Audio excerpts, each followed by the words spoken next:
Buenos días. Vamos a dar comienzo a la tercera sesión del workshop en genética, nutrición y enfermedad, en el que van a participar los 4 ponentes que ven ustedes en la mesa, empezando por el profesor Gregorio Varela. A continuación hablará Marta Bermejo, Eduardo Arroyo y Baltasar Ruiz Rosso. En primer lugar va a hablar Gregorio Varela, que es catedrático de Nutrición y Bromatología en la Universidad de San Pablo CEU de Madrid. Es director del Departamento de Nutrición y ha sido decano de la Facultad de Ciencias Experimentales y de la Salud de esta misma facultad. Actualmente es presidente de la Fundación Española de Nutrición. Ha publicado una importante cantidad de artículos relacionados con la alimentación y la nutrición. Es autor de 4 libros y tiene muchos premios, como ustedes tienen en su currículum, y es miembro de diferentes comités de redacción, vicepresidencias de sociedades, etc. Y nos va a hablar del ácido fólico y su relación como marcador en las enfermedades. Cuando quiera. Bueno, pues buenos días y en primer lugar muchas gracias por la amable y merecida presentación de mi buen amigo y admirado profesor Rafael Jiménez. Muchísimas gracias por la invitación, a la coordinadora también, mi buena amiga y admirada doctora Pilar Vaquero, y por supuesto mi agradecimiento, y de verdad que digo amigos, pero es también con todas las mayúsculas y sinceridad, del Instituto Tomás Pascual para la Nutrición y la Salud, con los que venimos colaborando desde hace ya bastante tiempo, aunque todos somos jóvenes, por supuesto. Bien, la doctora Pilar Vaquero me propuso este título que, como podrán ver, pues es en primer lugar provocador y desde luego difícil de responder, ¿no? Porque intenta antagonizar a lo mejor el papel de esta vitamina hidrosoluble, el ácido fólico, como nutriente, como vitamina, o si es algo más que eso, ¿no? Es un marcador o no para la salud o para la enfermedad. Yo lo que voy a tratar es de plantearles modestamente algunas reflexiones y también indicarles algunos trabajos que venimos haciendo en el campo del metabolismo del ácido fólico y relación con ciertas patologías y por supuesto pues estaré encantado, si hay discusión para ello, de que lo abordemos. Bueno, si me permiten, muy rápidamente, es importante para lo que vamos a hablar después de estrategias de salud pública en relación con esta vitamina, pues que recordemos que desde el punto de vista de cómo se encuentra esta vitamina en la naturaleza, pues tenemos en la naturaleza o disponible actualmente pues en oficinas de farmacia o fortificado en muchos alimentos, como veremos a continuación. Por un lado, ¿verdad?, tenemos aquí lo que es la estructura del ácido fólico como tal, que es el ácido ceroil monoglutámico, y bueno, únicamente destacar que efectivamente, como su propio nombre indica, pues tiene un solo resto de ácido glutámico adicionado al ácido paraminobenzoico y al anillo teridínico, que puede tener diferentes sustituciones, por tanto diferentes vitámeros con distinta también actividad biológica. Bueno, pues este ácido fólico, es decir, quien realmente tiene la actividad biológica de la vitamina, es la forma que nos encontramos cuando nosotros tomamos un alimento fortificado o cuando nosotros optamos a tomar un suplemento farmacológico que incluya esta vitamina. En este sentido es importante ya considerar que la biodisponibilidad de esta forma del ácido fólico sintético es muy elevada, más del 95%. Y eso ya, por tanto, nos debe llevar a pensar que cuando nosotros queramos diseñar estrategias de salud pública, no cabe duda que tenemos que contar, como veremos, con esta forma sintética, porque probablemente para las nuevas funciones que luego les plantearé no va a ser suficiente con lo que tenemos en la parte inferior de la diapositiva, que es cómo se presentan los folatos en la naturaleza. No se presentan en forma monoglutamada, sino que se presentan, como tienen ustedes aquí, en forma fundamentalmente poliglutamada, con 5 o 6 restos de ácido glutámico, y fundamentalmente pues estas son las formas en las cuales están presentes en los alimentos.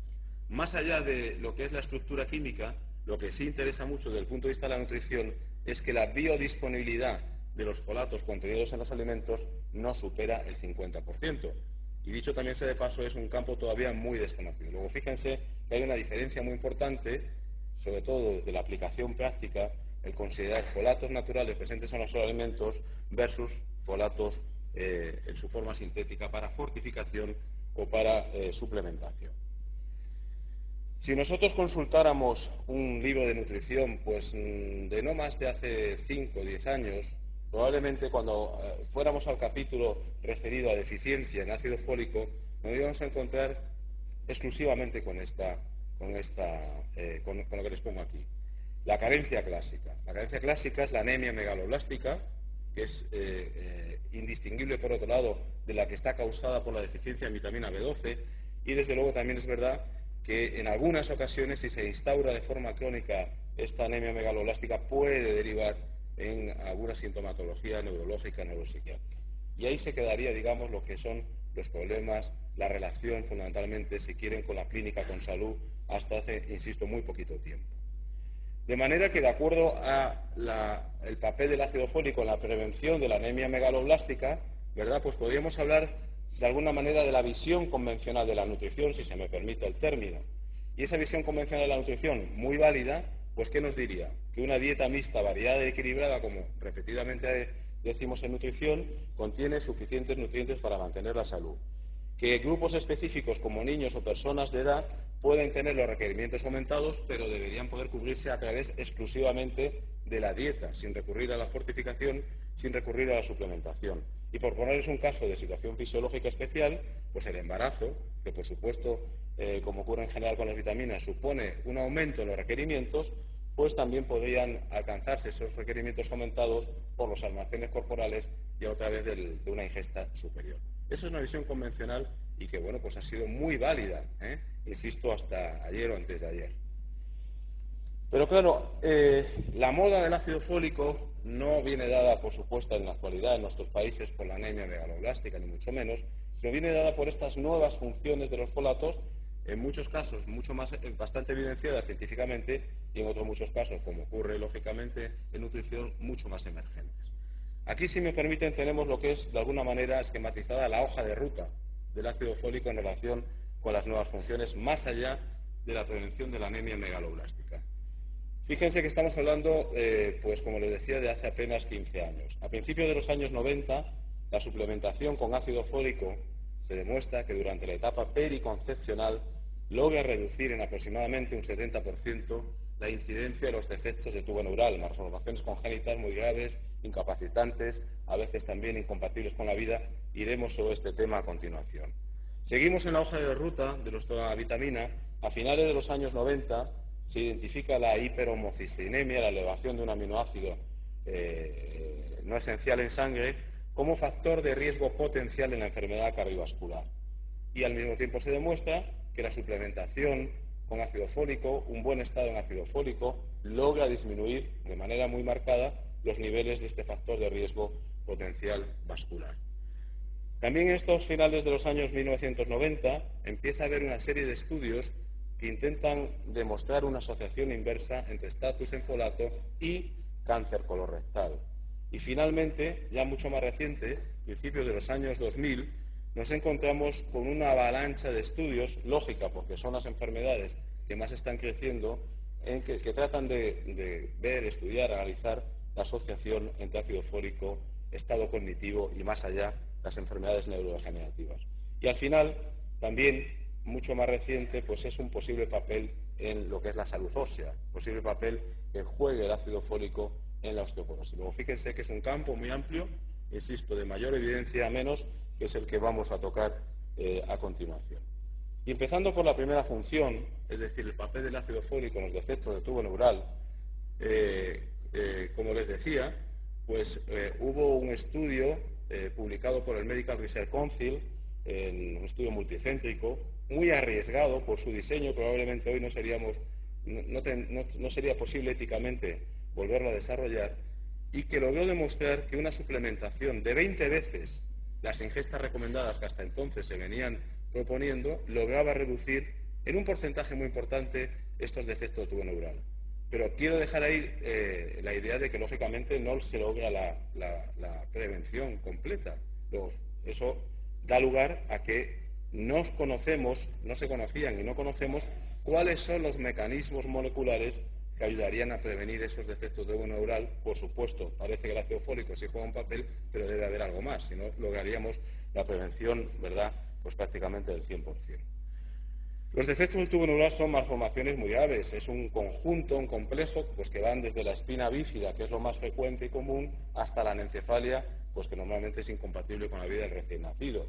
Y, por supuesto, yo creo que todos sabemos, pero conviene recordar que estas manifestaciones, en caso de producirse, desgraciadamente, se dan entre la tercera y cuarta semana de gestación, lo cual va a ser importante también desde el punto de vista de estrategias de salud pública.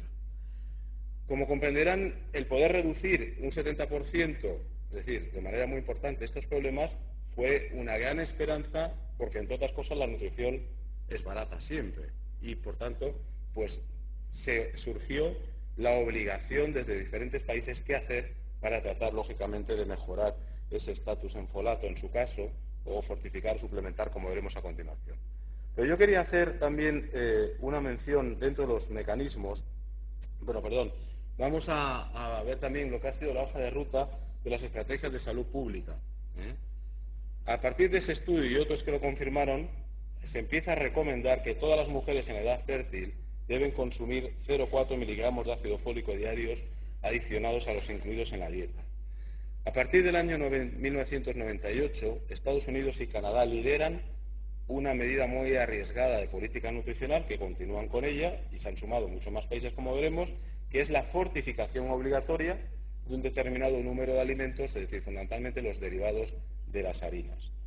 Y también el saber que la biodisponibilidad es muy diferente en los folatos contenidos en los alimentos del folato sintético, dio lugar también en 1998 a una nueva forma, a un nuevo concepto de establecer las ingestas, las recomendaciones para esta vitamina. Y surge el concepto de ingestas dietarias de referencia, que desde mi punto de vista es también un punto de inflexión, porque empieza a considerar el ácido fólico que tomemos a partir de los alimentos y aquel que nosotros aportemos a través de un suplemento farmacológico o adicionado a un alimento. Este es el mundo en el que nos movemos o nos deberíamos mover, creo yo. En Europa todavía no se han establecido como tales los equivalentes dietéticos de folato, en ellos está.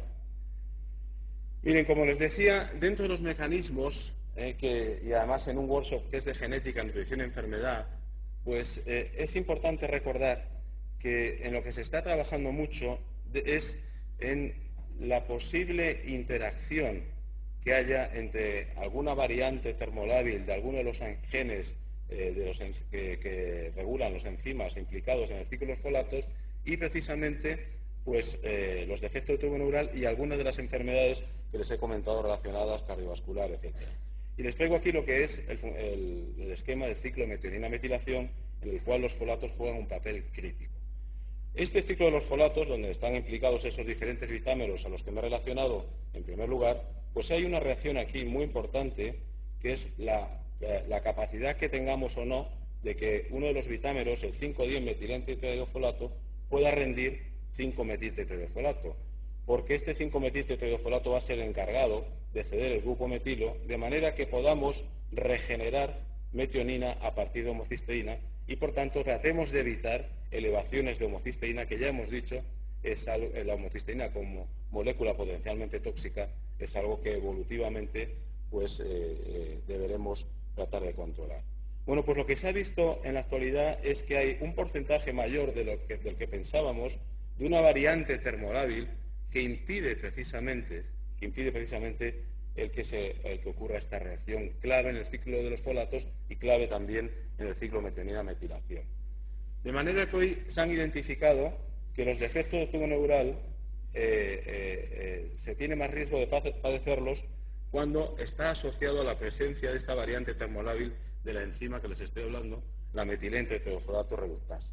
Y además, en aquellas poblaciones que tienen esta variante termolábil, que son homocigotas para el C677, también se ha encontrado que está aumentada la homocisteína de manera considerable.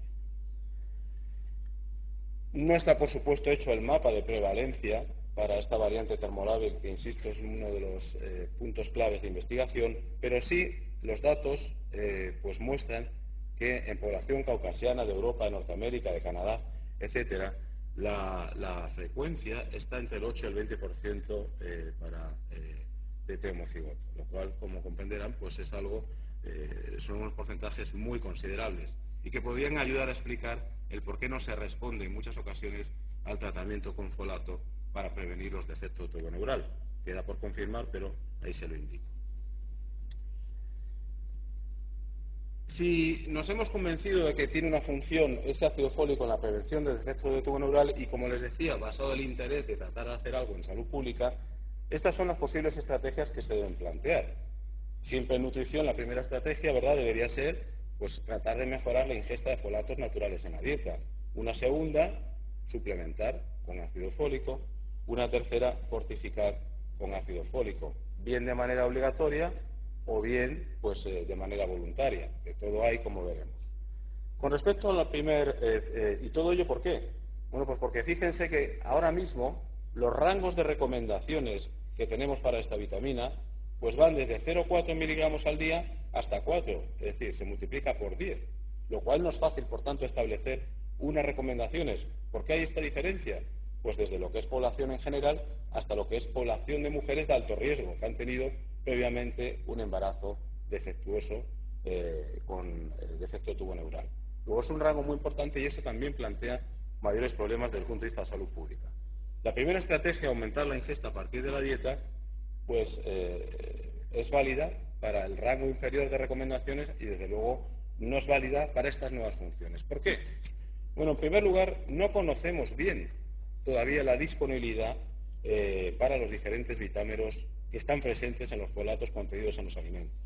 Ya les he dicho también que el folato dietario es menos efectivo que el folato sintético, que el rango de biodisponibilidad oscila entre el 50 y el 80%, como media el 50%, muy distinta del sintético. Segunda estrategia posible, empleo de suplementos. Hemos comentado que en caso de producirse los defectos de tubo neural ocurren entre la tercera y cuarta semana. Un 50% de los embarazos no son planificados en España y en general en el mundo occidental. Luego, salvo que sea una política de embarazo planificado, no se va a llegar en tiempo y forma para prevenir los defectos de tubo neural. Será buena administrar la vitamina en su papel de crecimiento, diferenciación celular en el proceso de gestación, pero no, insisto, para llegar a la prevención de defectos de tubo neural. Otro problema con los suplementos, que yo creo que todos somos conscientes, es la universalidad y el precio. Y ahí les dejo también planteado pues si deben o no ser cubiertos por nuestro sistema sanitario de seguridad social. ¿Se han establecido o no políticas de suplementación con ácido fólico en los países europeos? Bueno, pues miren, aquí tienen suplementación, estamos hablando, aquí tienen una serie de países que sí han establecido campañas oficiales de suplementación, sin mucho éxito, hay que decirlo. Empezó Reino Unido con poco éxito y otros, entre ellos España, que hay un error, que no han hecho una campaña oficial desde el Ministerio de recomendación de la suplementación. Eso no quiere decir que de manera general ahora mismo el mundo de la ginecología esté suplementando con ácido fólico. Tercera estrategia, la fortificación. Lógicamente, como les decía, aquí tenemos dos posibilidades. Fortificación obligatoria, que es la que, como les he dicho, comenzó Estados Unidos y Canadá en 1998. 38 países más han seguido esta fortificación obligatoria y, de momento, ningún país en Europa. Aunque, desde luego, Holanda y Reino Unido lo han planteado ya muy seriamente. Claro, fíjense que para poder decidir una política de este tipo, que va dirigida a un grupo pequeño de población, de mujeres en edad fértil, que además puedan tener el riesgo de padecer defecto de tubo neural, pues es una política general. Que sea hombre o mujer, niño, anciano, se está dando una cantidad extra, que es esta, de ácido fólico a partir, como les decía, de la harina y los alimentos derivados. Lo que les traigo aquí es unos datos muy recientes de nuestro grupo, bueno, un proyecto del Ministerio de Educación y Ciencia en el cual, pues por un lado, hemos hecho una base de datos de alimentos fortificados en España, que es voluntario por parte de la industria, y fíjense que aquí, de acuerdo a nuestros datos de la base de datos española, pues la mayor parte de alimentos fortificados con ácido fólico son los cereales y derivados, seguido de leche y derivados, y ya luego, pues a menor proporción, otros grupos de alimentos. Hay más de 250 alimentos fortificados voluntariamente en España. Sí es interesante también, nos ha parecido interesante ver porque yo creo que ese es el mundo en el que nos movemos de los alimentos fortificados y funcionales en general, si el mercado se adapta o no a lo que puedan ser las necesidades o lo que son, digamos, la relación de un nutriente, en este caso la vitamina, con la enfermedad o con el problema que sería en este caso el embarazo. Bueno, pues fíjense, aquí lo que se trata de representar es si están dirigidos esos alimentos fortificados a grupos de población diana y en qué porcentaje. Aquí tienen ustedes el resumen. La mayoría de estos productos de nuestro mercado español carecía de población diana de consumo, un 37%. Curiosamente era la población con sobrepeso, un 28%, e infantil, un 23%, los objetivos diana de esos alimentos fortificados del mercado español, y sin embargo son minoritarios los que específicamente se dirigen a mujeres en edad fértil o madres, apenas un 2%, cuando la nueva función más evidenciada es su papel, insisto, en la prevención de malformaciones en el embarazo. En este proyecto también nos ha interesado conocer, analizar el contenido en folatos del grupo que es más mayoritario, que ya les he dicho, es el de cereales y derivados. ¿Por qué? Bueno, pues para tratar de ver si realmente se están adicionando unas cantidades que están de acuerdo al etiquetado o se están adicionando cantidades mayores. Muy recientemente hemos presentado una tesis de valor de un estudio hecho en Estados Unidos en los alimentos fortificados obligatorios y decirles que en general sobrepasan en una gran cantidad el contenido en folato con respecto al obligatorio allí marcado. ¿Qué ocurre en España? Insisto, en el grupo de cereales. Pues aquí tienen ustedes también el resumen. El 84% de las muestras presenta un incremento entre 1,2 y 3,8 veces el valor declarado por los fabricantes. Con lo cual, de alguna manera, pues lo que vemos es que suele haber un exceso con respecto al declarado. Bueno, ¿cuáles son los resultados de la política de fortificación obligatoria y, en su caso, voluntaria? Mire, después de muchas dificultades para hacer un seguimiento de esa política obligatoria en Estados Unidos, estos son los resultados principales. Por un lado, una disminución del 19 al 27% de la incidencia de efecto de tubo neural. Es un resultado satisfactorio, aunque también les debo decir que se esperaba un 50% cuando se tomó la medida política nutricional. Paralelamente, como era de esperar, un aumento espectacular en la concentración sanguínea de folato, con lo que se está fortificando a todos los niveles, y una marcada reducción en la concentración de homocisteína.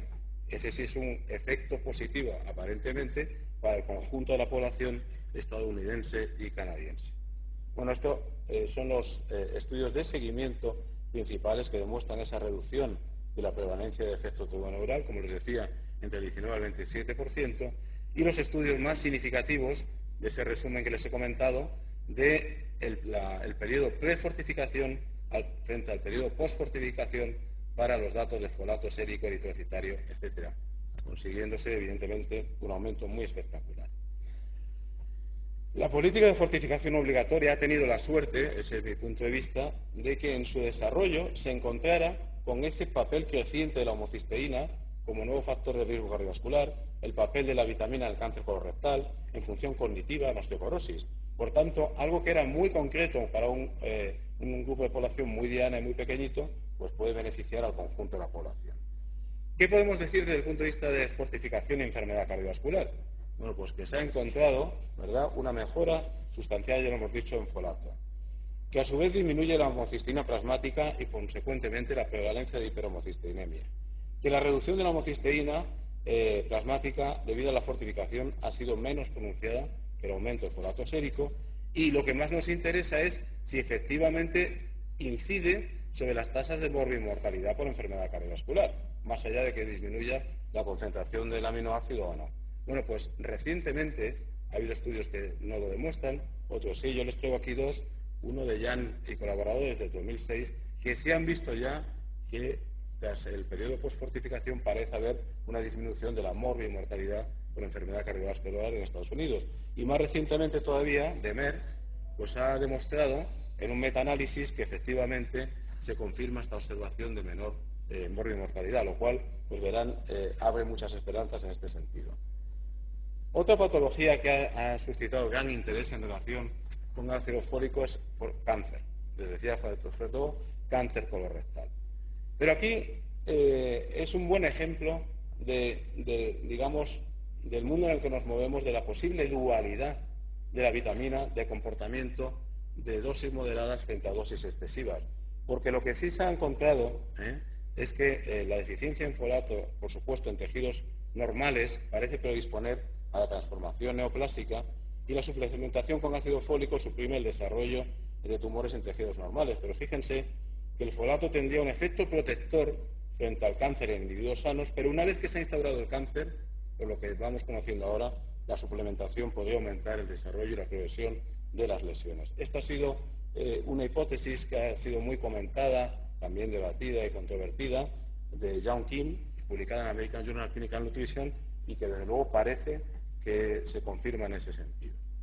Nosotros estamos también trabajando en esta línea de cáncer colorectal y folato. Hemos publicado recientemente un estudio hecho en individuos a los cuales se les ha operado de cáncer colorectal, y hemos visto cuál es el estatus en folato y en marcadores relacionados con el ciclo de metionina-metilación en mucosa sana y en mucosa tumoral, ¿verdad? De forma que, y por supuesto también marcadores en sangre. Lo que nos interesa por un lado es conocer qué es lo que está pasando a nivel del tejido diana, en este caso, que es en cáncer colorectal, lógicamente, la mucosa colorectal, y por otro lado conocer si el estado en sangre, los niveles séricos, pueden o no representar lo que está ocurriendo a nivel de la mucosa colorectal. No me voy a extender por falta de tiempo, pero el trabajo está publicado en European Journal of Clinical Nutrition, y sí les diré que no representa ni mucho menos, es decir, no son buenos marcadores los niveles sanguíneos de lo que está ocurriendo en la mucosa colorectal, lo cual yo creo que también es un campo muy bonito en el que nos debemos mover en nutrición. Otro aspecto para ir finalizando es qué es lo que ocurre con la edad. Pues verán, con la edad ocurre, como ocurren muchas cosas, aumenta la homocisteína plasmática, y sabemos que hay un aumento en las enfermedades neurodegenerativas. Por otro lado, en la edad, el estado en las vitaminas, ácido fólico, vitamina B12, vitamina B6, las que regulan ese ciclo de metionina-metilación, está disminuido. Y este descenso de las vitaminas está asociado, como ya hemos dicho, al aumento en la concentración plasmática de homocisteína.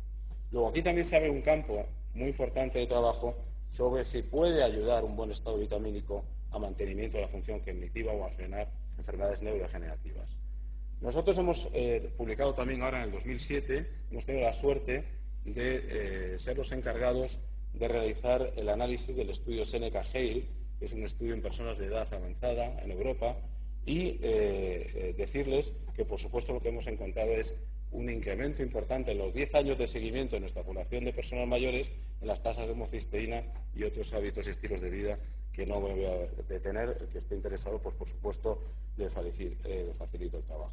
Pero sí me gustaría destacar dentro de este trabajo que nos encontramos que aquellas poblaciones de personas de edad del sur de Europa, que son las de esta zona, tienen unas tasas de homocisteína bastante menores que las que nos encontramos en el centro y norte de Europa. Luego hay claramente un gradiente sur y norte. Estamos analizando las causas de dieta y genéticas, pero sí es importante. Nos hemos encontrado también, como podíamos pensar, pero no se había demostrado en personas de edad, que hay una correlación inversa muy importante entre las concentraciones totales de homocisteína, los niveles plasmáticos de folato, los niveles de vitamina B12 y no para la vitamina B6, insisto, vitaminas reguladoras, metionina-metilación. Y actualmente, si me permiten desde el punto de vista periodístico, pues decirles que esto es lo que podemos decir, que una deficiencia ligera en el estatus de folato también se ha asociado con un mayor riesgo de sufrir pérdida de función cognitiva en personas de edad avanzada y Alzheimer, pero que son estudios transversales en los que se ha visto. Y lógicamente los personas mayores, los estudios transversales supone que son los supervivientes de su propia quinta.